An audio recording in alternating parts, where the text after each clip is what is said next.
There is a deep-seated conflict between capitalism and the open society. I want to start with that rather striking quotation from George Soros's extremely rich and provocative talk to let those words reverberate once again through the hall in their clarity but also in their radicalism. We're standing here in Budapest almost precisely 20 years after the fall of the Berlin Wall.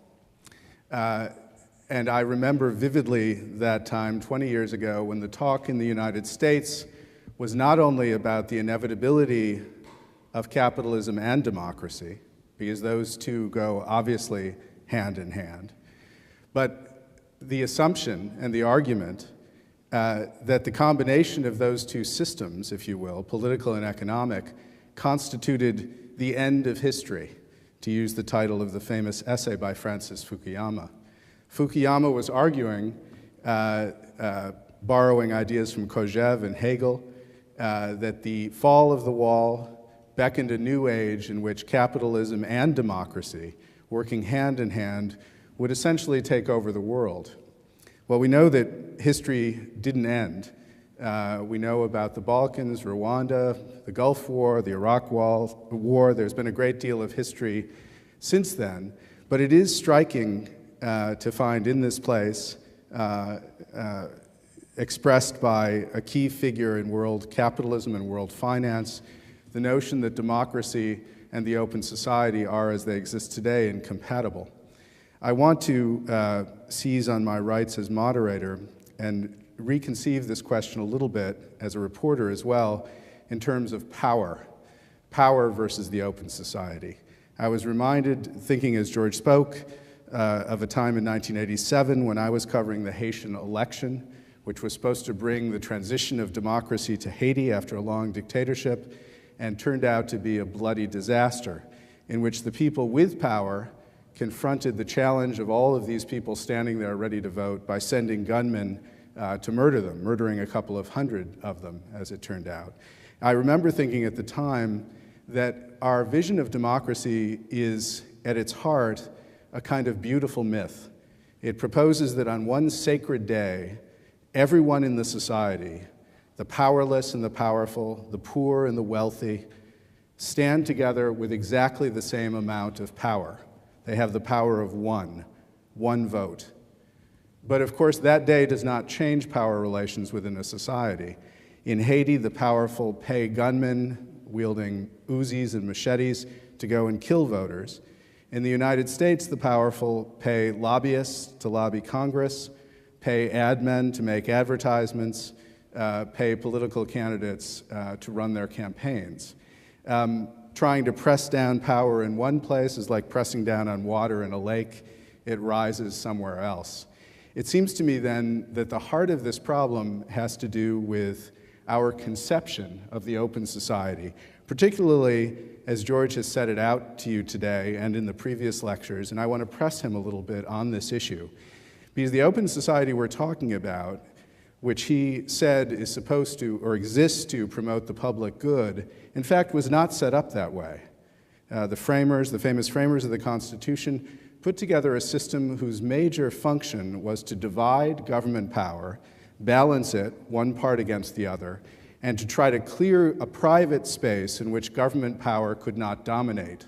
A good example is the famous First Amendment. We've heard today about brainwashing, about the manipulation of the public, the use of the press to do that. We all know how this has happened and is happening in the United States. The fact is, though, when we look at the famous First Amendment, what do we find? We find no right to truth. We find no right to enlightenment. We find no right to know, although we hear that phrase used often. The full text of the First Amendment as regards freedom of the press reads as follows: Congress shall make no law abridging the freedom of the press. That is, it is a limitation on government vis-a-vis the press. It says nothing about private forces. And indeed, the press is a collection of private institutions, money-making institutions, that can indeed be manipulated. It also says nothing about restraining private power from influencing politics through elections. So I would say today, and I'd like to ask George about this, doesn't our problem really have to do with renovating our open society as it exists in ways that will conceive of it less as a neutral arbitrator and more of an active power trying to assure what George called the common good? Now, this may sound like a radical proposal. In fact, we've had 100 years of fighting over precisely this issue within the United States. One example, boring as it is campaign finance reform. George said it's rightly said, it's extremely expensive to get elected. Elected officials feel that they owe fealty to those who paid for their campaigns. This is obviously true. But in fact, there's nothing inherently expensive about getting elected. 70% of the cost of running for office is buying television time. The airwaves belong to the public. The government has absolutely the right to require, although it can't limit, according to the Supreme Court, it can't limit what private agents give to candidates. It can require the airwaves, the broadcast and cable networks, to give space for free to candidates. That is something absolutely conceivable, absolutely doable. It can also, when we talk about the press, can not only ensure public access to the airwaves, public broadcasting and so on, it can require a certain degree of truth-telling and fairness. And I say this not as an active proposal, but as a matter of history. Franklin Roosevelt, of course, in his regulation of broadcasting back in the 30s, then radio, but it was inherited by the television industry, imposed a fairness doctrine, which essentially said both sides, at least, need to be heard. He also imposed a public interest requirement. Each year, the television networks had to make a case to the licensing board that they had served the public interest. This was usually taken to mean that the news divisions of broadcast networks would be protected from the profit motive, which is to say they were loss leaders. They spent a great deal of money, they did it, the networks thought, well, we have to do this to serve the public interest. Now, this was a real thing that actually expired in real time. This is expired under the Reagan administration. So these things could very easily be put back into effect. There are a lot of other obvious proposals we could make in which the open society would become an affirmative supporter of the common good and a countervailing force to market power. Let me say my time is short. Let me just make a couple of brief other points. Well, let me make a final point, which is this. George has suggested that people need to divide their private interests from their political interests. He offers himself as an example, and it's a very vivid one. I would suggest, though, that the proposal that we produce many, many George Soroses and have a kind of truth-telling squad is going to be a very difficult thing to do because he's a very unusual person. I also think that trying to establish a group of truth-tellers compared yesterday to a Platonic idea, that is, we're talking about guardians of the public good who would be trained to observe, to critique, and to lead the public, will not in the end be a practical idea. I think and I will be interested to hear his views of this, what needs to be done is a program of reformation of the original conception of an open society. And many of these proposals are absolutely conceivable, absolutely doable. President Obama has talked about, for example, bringing back the fairness doctrine. There's a great deal of opposition to it. And one should observe that the very forces that you've detailed so well and so richly in your talk militate against the very reforms that I am suggesting. I understand that. Nonetheless, I am optimistic about it, and I would ask you whether we shouldn't really be looking for systemic reform more than private reform. Thank you. Very good. I think we should go to ask them to comment, and we can go after. I will indeed. Okay. George suggests that we ask the students and faculty at Fudan University in Shanghai to begin with their comments. And so I say hello to our friends in Shanghai and welcome them. invite them to ask the first question. Okay, hello from Fudan University, Shanghai. Thanks a lot for this fascinating lecture. And I'm the local facilitator, and we already have 3 questions, 2 from faculty members and 1 from student. Now I'm handing it over to the first participant.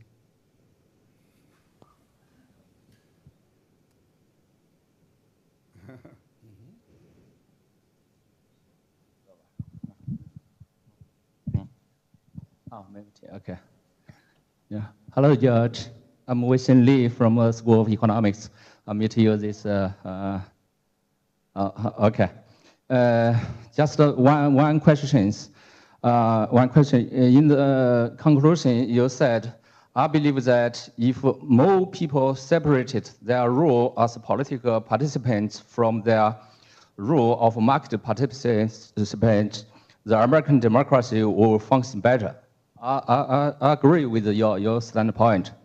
But I just wonder, one question, that's, if I'm not misunderstanding what you say, if without the representative democracy, or in James Buchanan's jargon, the constitutional democracy, the separation of 2 roles you proposed could be implemented or not.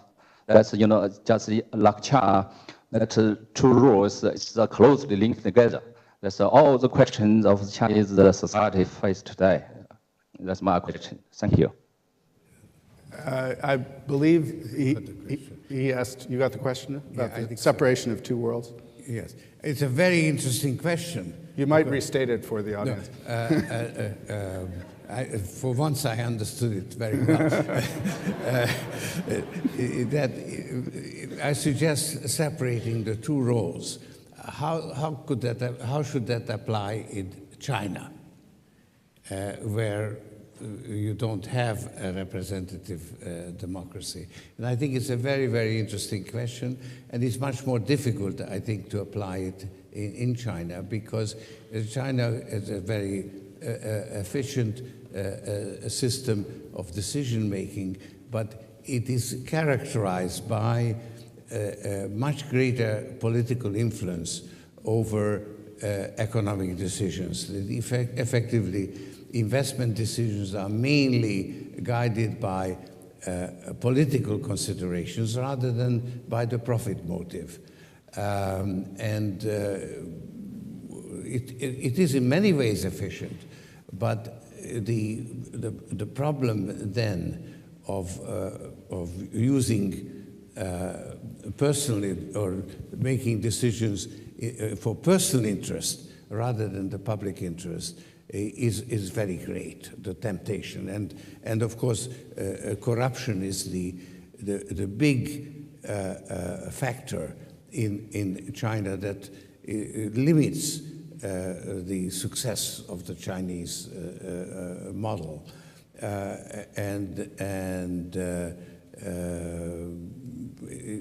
It's really the main problem.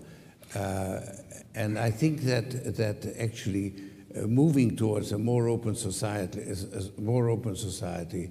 and giving the people more rights to stand up and to express their views, and establishing proper channels, establishing the rule of law rather than the rule of men, is the direction in which China needs to go in order to actually improve the efficiency of investment, because it's remarkable how low the rate of return on investment in China is. It's actually quite amazing given China's success. But then more than 50% of the GNP actually goes into investment. But the rate of return on that investment is very low. Given, if you conceive of private interests having a determining effect on public policy as corruption, if we define it that way, is China more corrupt than the United States? I would say that corruption is endemic in the system. In the United States, it's really mainly in the political arena that the lobbying and special interests influencing the regulations that are enacted. That's where mainly the distortion comes into play. Whereas in China, it pervades the economic system itself. Why don't we go to our second question from Fudan University? Mr. Soros. Now we have the second question. Hello, this is Yupeng, a student from Fudan University. My question would be, agencies and representatives somehow are made up, and most of the times, of elites. And at the same time, you're suggesting the separation of the roles of participants in the politics and participants in the market would somehow send a negative message to those elites, and which somehow indicated by the history that we're gonna see more catastrophic effects. As predicted, maybe we would see more financial meltdowns in the future. So my question would be, how effective do you think your suggestion, the separation of roles, would play in the future? Thank you. Could you just repeat the question? I think it's a question about whether the separation of public and private roles that you suggested would play a distinctly negative role on the elites and would have a negative effect on their functioning as economic agents. That's how he formed the question. If you separated it, it will have a negative effect? On elites in playing their role as economic agents of the private sector. I don't understand the question.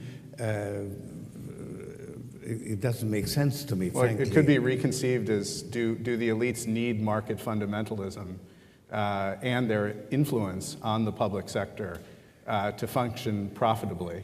They must be motivated by self-interest in order to be making the rules. I don't see that. I think that certainly in a well-functioning democracy, that has not been the case. Well, let me put it in a different form. If what your vision that you set out was enacted, would we have as one final result a more equal distribution of wealth? Well, I think that depends basically on the will of the electorate. Well, you mentioned the estate tax, which was abolished, even though it was absolutely contrary to the interests of 99% of the population. The implication being, if people really understood what it involved, abolishing it wouldn't have been abolished. You are right. Actually, given the influence of market fundamentalism, the success of market fundamentalism in America, which has really kind of skewed public opinion against their own interest. As I quoted the estate tax as a very good example. Certainly, if you eliminated that, then I think the public interest would be better served, and presumably it would lead to a more equal distribution of wealth. But I don't want to prejudge it, because let's say I happen to be in that camp politically that would favor a more equal distribution. But I don't want to impose my judgment and claim that that's how open society has to be. I think that is really up to the people in the democracy concerned to make that decision. I would press you just a little on that before going back to Fudan, because isn't that a bit of an imposed neutrality? I mean, really what you're saying is that the public interest should be more equitably represented the broader public interest. And I would think that would suggest that the great concentrations of wealth we've seen in recent years would to some extent be reversed. No? Well, look, again, the evidence points are that the differences in income have tremendously increased in the last 25 years when market fundamentalism has become the dominant creed. And in fact, the average has not benefited. It's really the top 1 or 2% of the population that gathered all the extra revenues that came from a benefit. So and therefore, if you reversed it, presumably it would go the other way. But I still don't think, I just don't want to, I agree with that argument, but I don't want to pose that as sort of the open society, yes. Because I would be prejudging it, which is not appropriate. We'll go back now to Fudan University in Shanghai. Third question. Okay, thank you very much. And the third question from myself. My name is Pei Sun, Associate Professor in School of Management, Fudan University. I think the title of the lecture is Capitalism versus Open Society. And one of the central messages conveyed from this lecture seems that the rise of market fundamentalism is a major threat to open society. So my question is, what's the relationship between capitalism and market fundamentalism? And put in another way, under what conditions, under what circumstances, the right will, market fundamentalism will develop and even flourish in a capitalist society? Thank you. Could you repeat that? Well, I thought he was getting, and I may have misunderstood, to the fact that capitalism doesn't necessarily need democracy as a partner. That is what I understood the beginning of the question meant, that in fact, and he is coming, of course, from Shanghai, one of the most powerful cities in a country that is both vividly capitalist and non-democratic. But I am afraid I didn't understand the very last line of the question. Maybe you could repeat it. I simply didn't understand what you said. The last line. Just the last line. Market fundamentalism may not develop quite fastly in capitalist society because market fundamentalism is not equal to capitalism. So, but you in the lecture you said that in the United States, market fundamentalism even flourish over the last several decades in such a particular capitalist society. So my question is, under what conditions, so under what circumstances, market fundamentalism will develop or flourish in a capitalist society? Under what situations does market fundamentalism flourish in capitalist societies?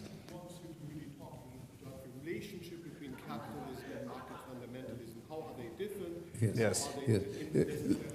Look, thank you. Thank you very much for that question. It's a very good question. I don't think that market fundamentalism has served capitalism or even the people who espouse that philosophy or ideology very well. Because, as I tried to argue in my previous lectures, it has been responsible for the super bubble, which burst with tremendous damage to the American economy. I think that, for instance, right now, after the bursting of the bubble, when the financial system is being allowed to earn its way out of a hole, to rebuild its capital through hidden subsidies, by making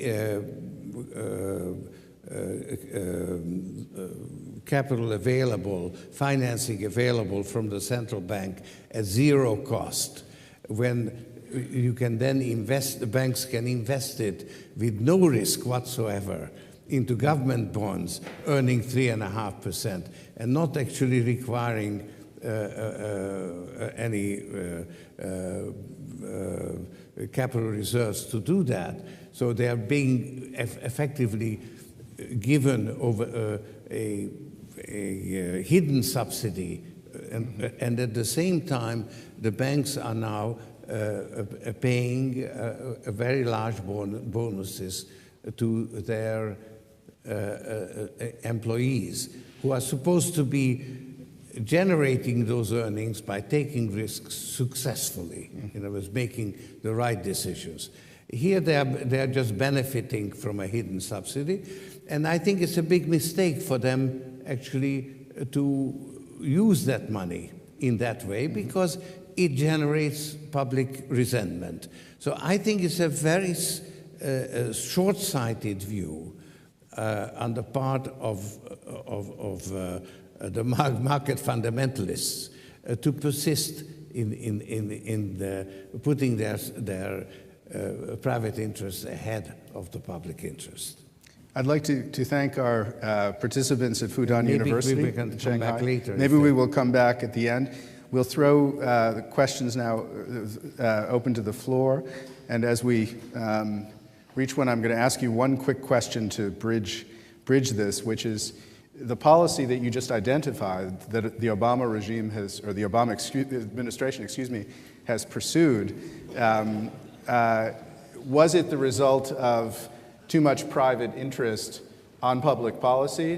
Did they make this decision as a result of the influence of capital, or did they simply not know how to take the other course that you described? Well, I think there are two elements. One, that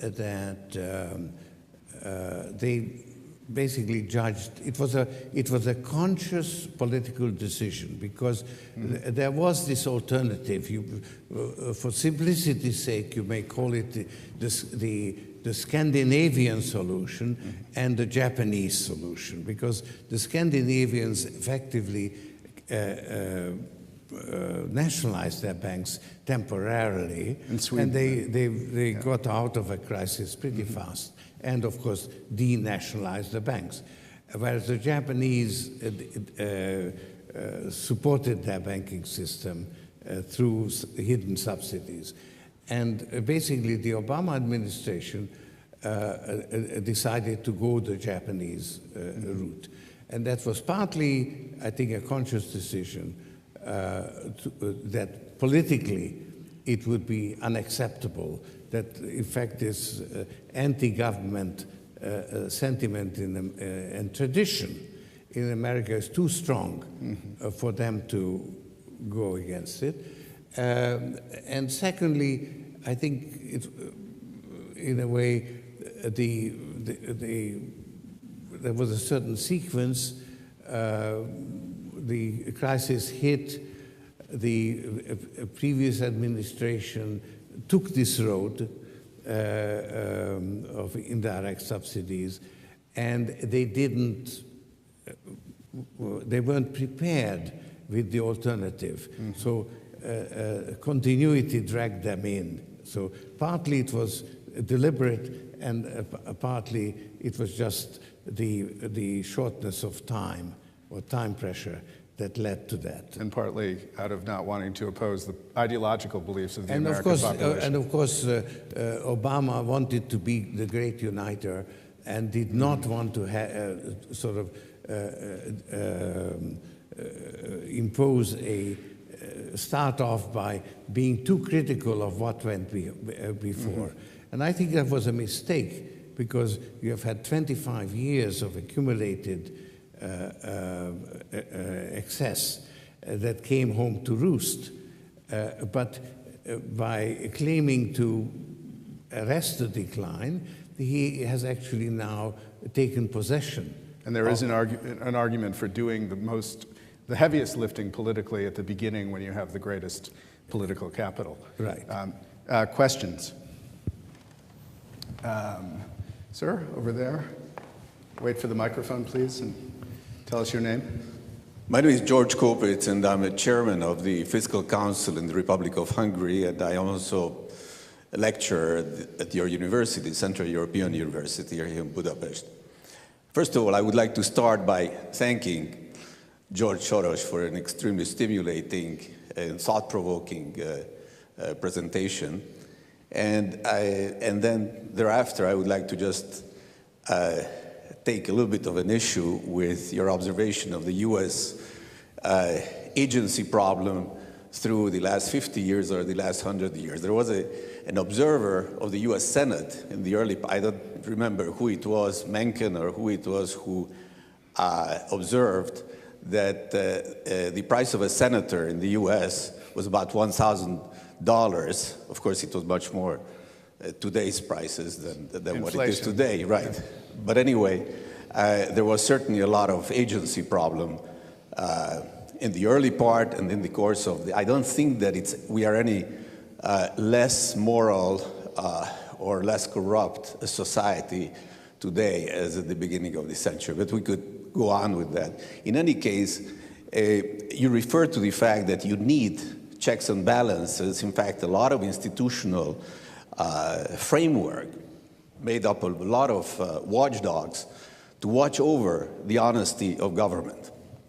And certainly in the US, there has been a lot of institutions created since that time in the course of even the last 50 years, but going further back, the Federal Trade Commission, the Securities and Exchange Commission, 1975, the Congressional Budget Office, and then, of course, even before the General Accounting Office, which then became the General Accountability Office, all of this to serve precisely the purpose that you have described. In fact, we in Hungary, and myself, I'm heading a very new institution, which is more or less patterned after the Congressional Budget Office, to keep the government honest in fiscal policy.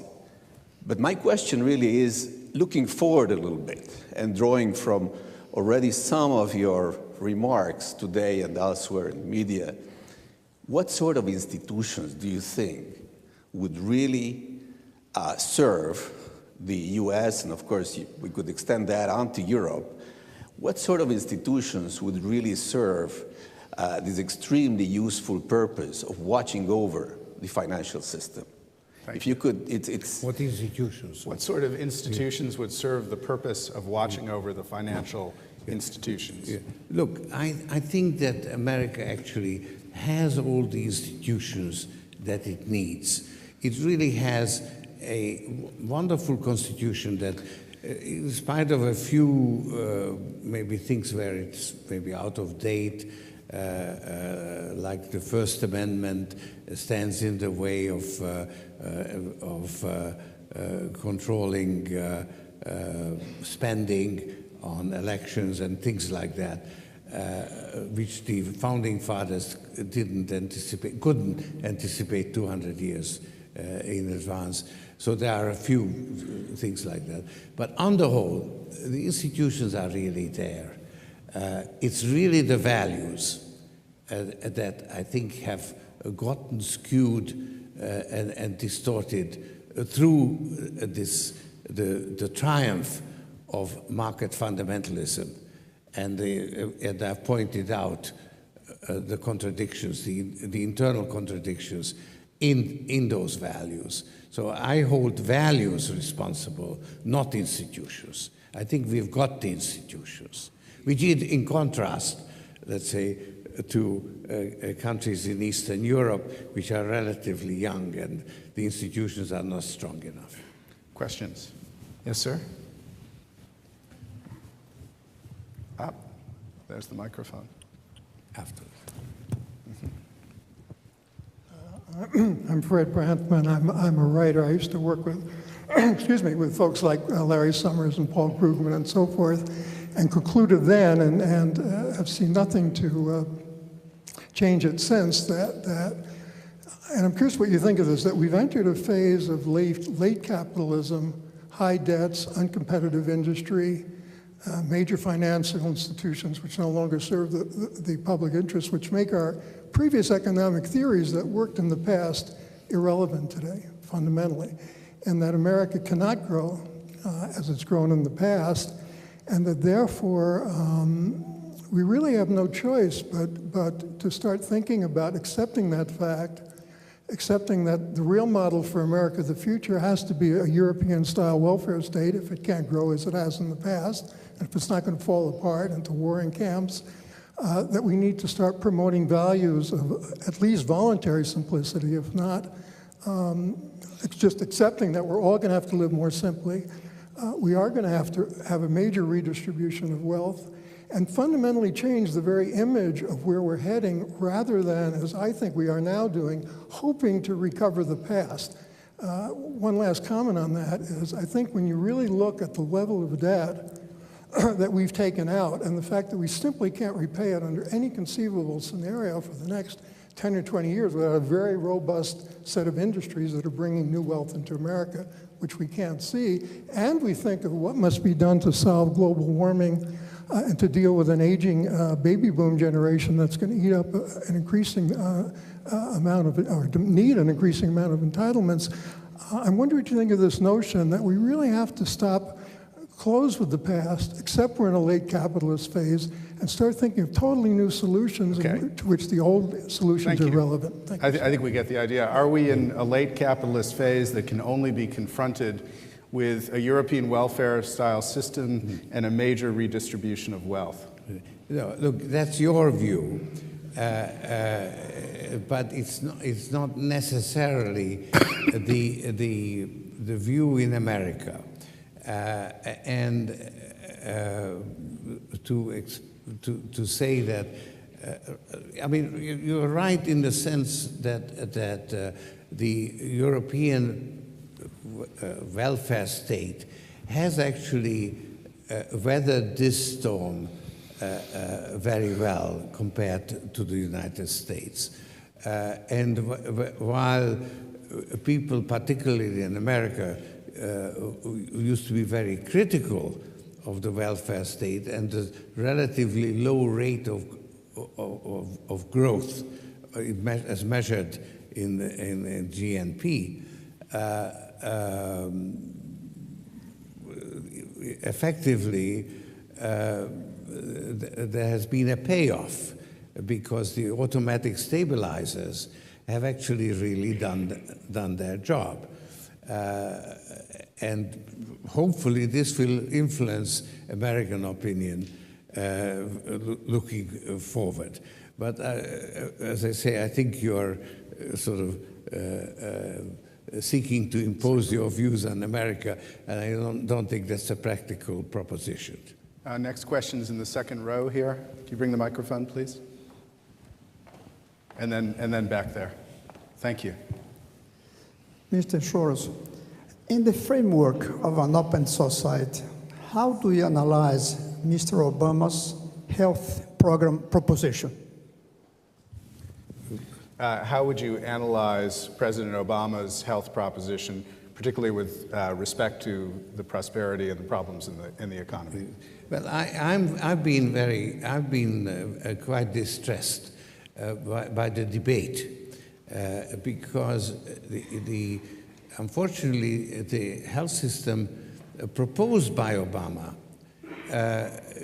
really is not designed to provide health. It's designed to pay for procedures, and it encourages then procedures, not preservation or promotion of health. So it's fundamentally flawed. And I have no doubt that what you need is a national health service, a single provider, because only a single provider can be concerned about prevention as distinct from treating disease. But that is a non-starter, as I said in my lecture. This is absolutely national health. Socialism has been outlawed in America.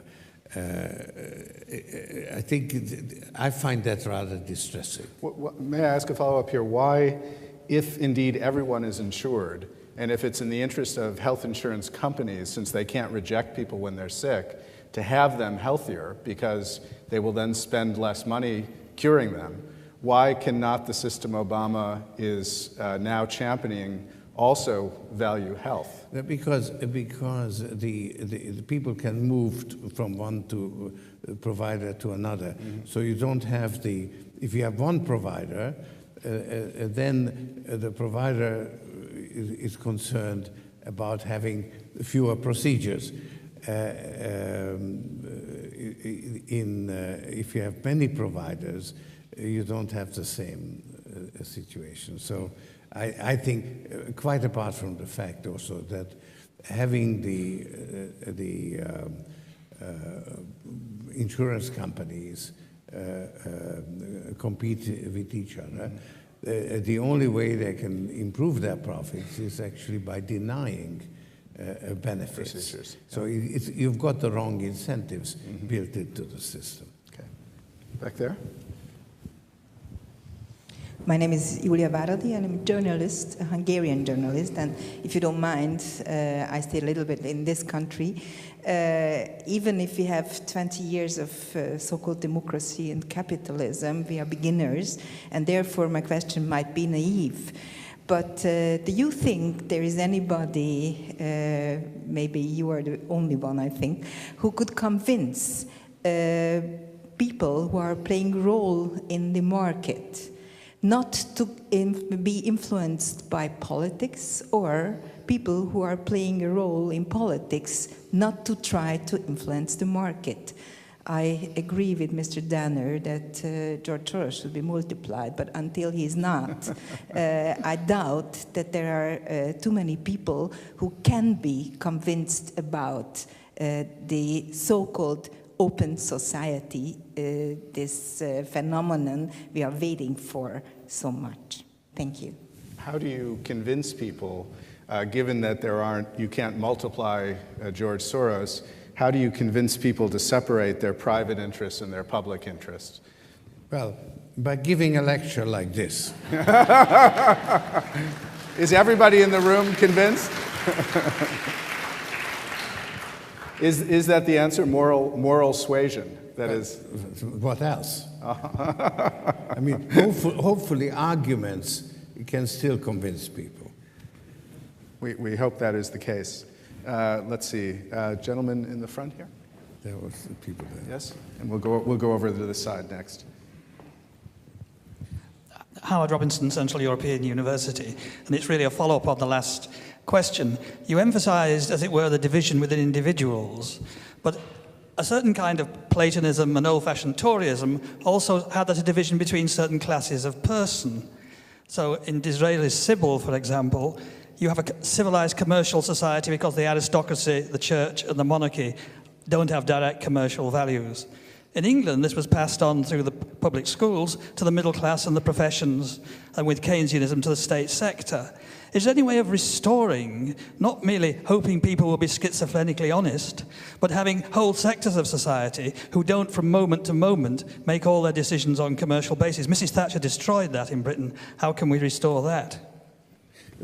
How can we restore parts of society like the church, the aristocracy, that have built into their traditions a societal responsibility divorced from pursuit of gain and pursuit of wealth? I mean, I don't believe that you can, this trap of idealizing the past. I try to resist it. I can't totally resist it because I see a deterioration in our values. But I think we need to reconstitute it in some new form and not hark back to the past. It was actually, I think, in the case of British democracy, the aristocracy played a very positive role. But that was that particular historic situation. So I think we need to create a new one. And I think it's not impossible. On this side? Yes, right there. Ellen Hume from CEU. I wanted to go back to the question that we got from China, which I don't think was fully recognized, which is why is market fundamentalism so powerful in the States? How did it become the current philosophy that's so strong? And could there be circumstances that it might happen, for example, in China as well? How do we look for the hallmarks that create this market fundamentalism that you find so negative? No, look, I tried to explain in my lecture that the main power of market fundamentalism has been the very well financed propaganda.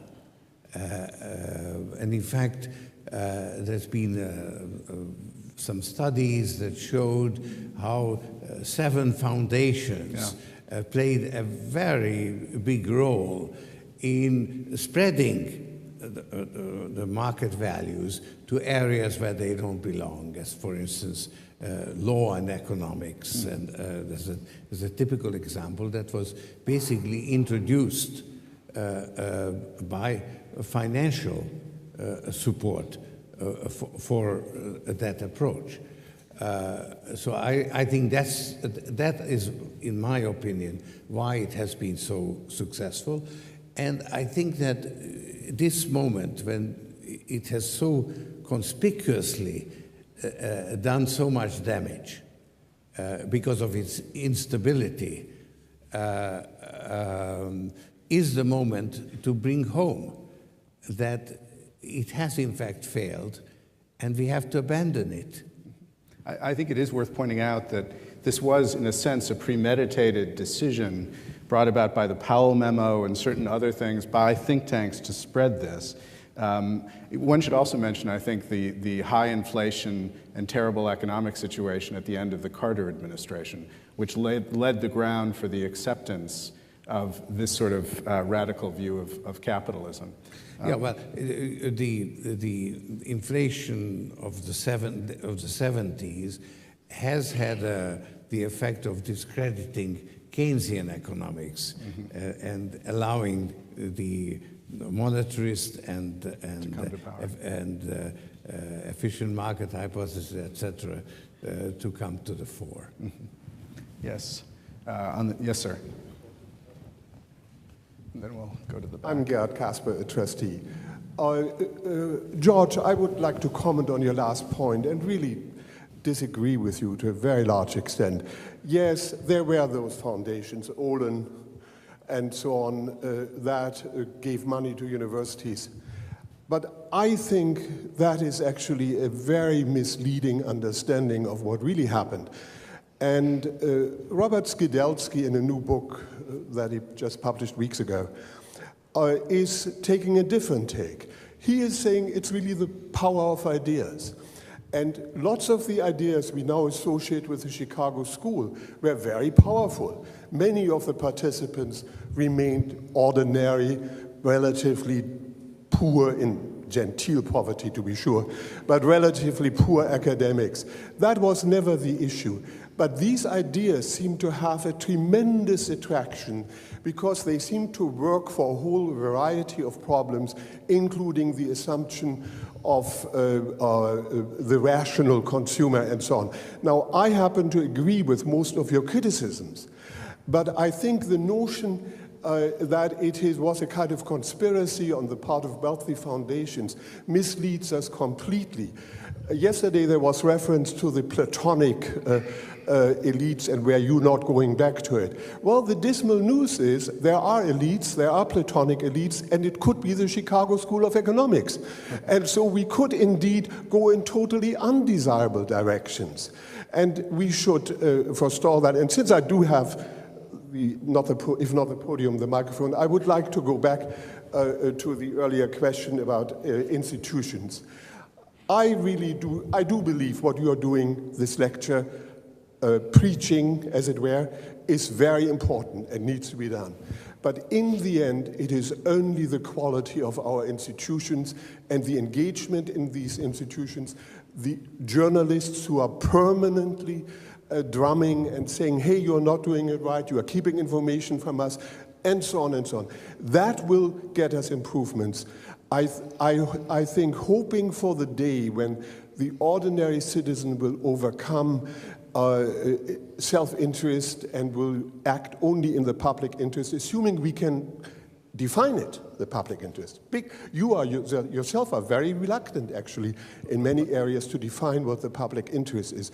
Only then I would put my trust in those solutions rather than in a big moral reformation, and that, that includes Hungary too. I will seize the chance to self-interestedly put forward the critiques, because they follow directly from what you said, that I put forward in my remarks, which is, are there not institutions that could be encouraged aggressively to be renovated, in effect, because many of them already exist, that can at least help the moral suasion you're talking about? I'm talking about the fairness doctrine, electoral reform, limitation on campaign spending, public spending on campaigns. A lot of the problems you pointed to do have conceivable solutions beyond persuasion in the moral realm. No, undoubtedly, there are reforms. Certainly, campaign finance reform is very much needed. But the fact is that every reform has some flaw in it. Mm-hmm. And I was a supporter of campaign finance reform, particular aspects of it and so on.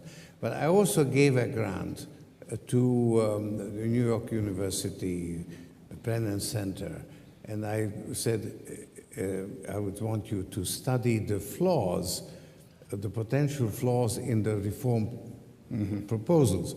That part of the grant was actually never used. There was, they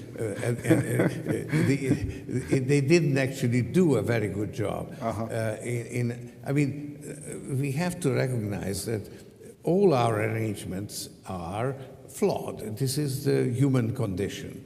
And of course, you're right that the Chicago school had a tremendous intellectual power and influence. But you see, a school of thought which basically said that government is bad actually leads to bad government. So there is this reflexive connection as well. In other words, there are booms and busts in intellectual development. Mm-hmm. So Keynes, for instance, had a tremendous boom. The Keynesians did not have actually the subtlety of mind of Keynes. Mm-hmm. Just as Marxists didn't quite have, Marxist intelligence either. Who could? Yes. So Keynesianism got a little bit overdone, and basically Keynes proposed his theory at a time of depression, when the lack of demand was the problem, and therefore his prescription involved public spending. And he did not propose anything much in the way of arresting inflation.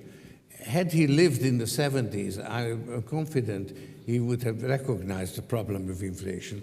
It was inherent in his general theory that equilibrium will not give you the optimum, that there are less than optimum arrangements that can prevail. He called them equilibria. And of course, even today, we talk about multiple equilibria, which to my mind means that sometimes you're in disequilibrium. I call it disequilibrium. So I think he would have dealt with inflation, but because he didn't, monetarism came back into vogue. Milton Friedman was tremendously influential.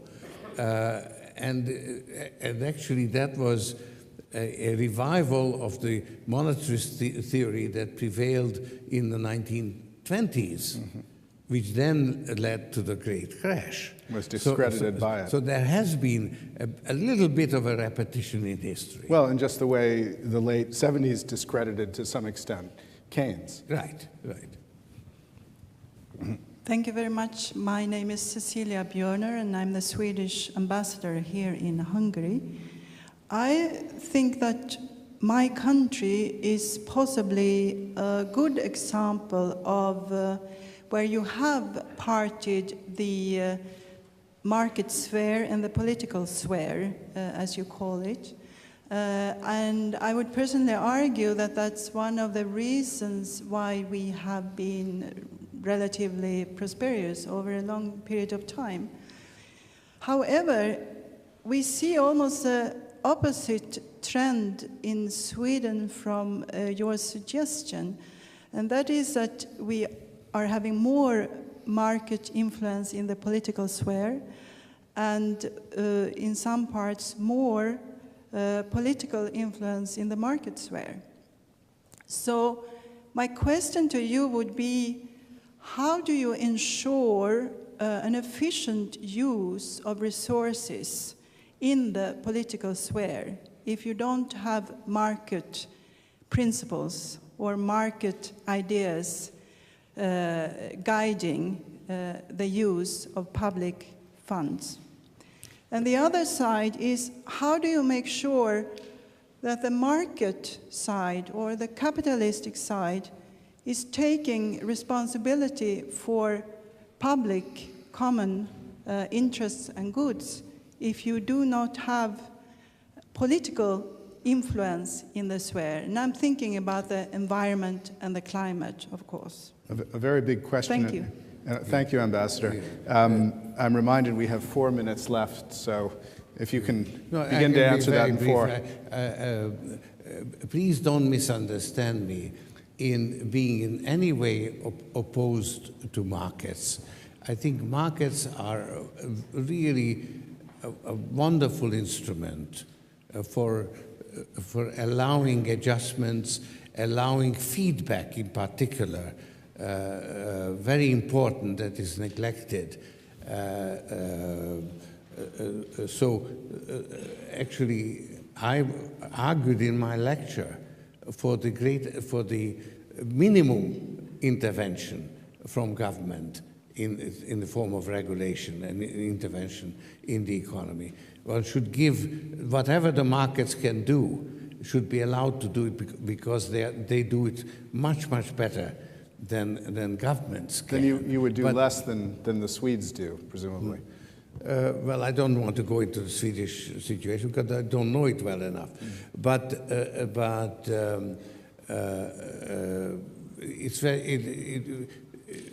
markets have a role, but there's also a need for political decisions, and markets are not designed to make those social choices. Markets are for exchange among market participants, and there are social needs and public goods and so on, which need to be provided by a political process. And generally, as I argued in my lecture, markets are actually more efficient than the political process. Therefore, we should leave it to them what they can do. But to claim that they can do everything, just because they are more efficient, is an exaggeration that has cost us very dearly. Does anyone have a one-sentence question? We have 2 minutes left. I need your commitment to one sentence. Yes, sir. You get the prize. Julius Horvat, Central European University. Can you comment on the relationship of market fundamentalism and the fall of communism? Because the relationship between market fundamentalism and the fall of communism. Well,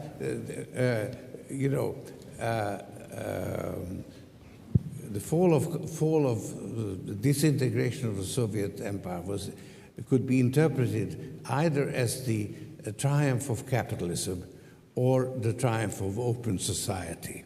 And there were these two approaches. And actually, I took it to be the victory of open society over closed society. Others, like Václav Klaus, saw it as the victory of capitalism over, of course, I would argue my case.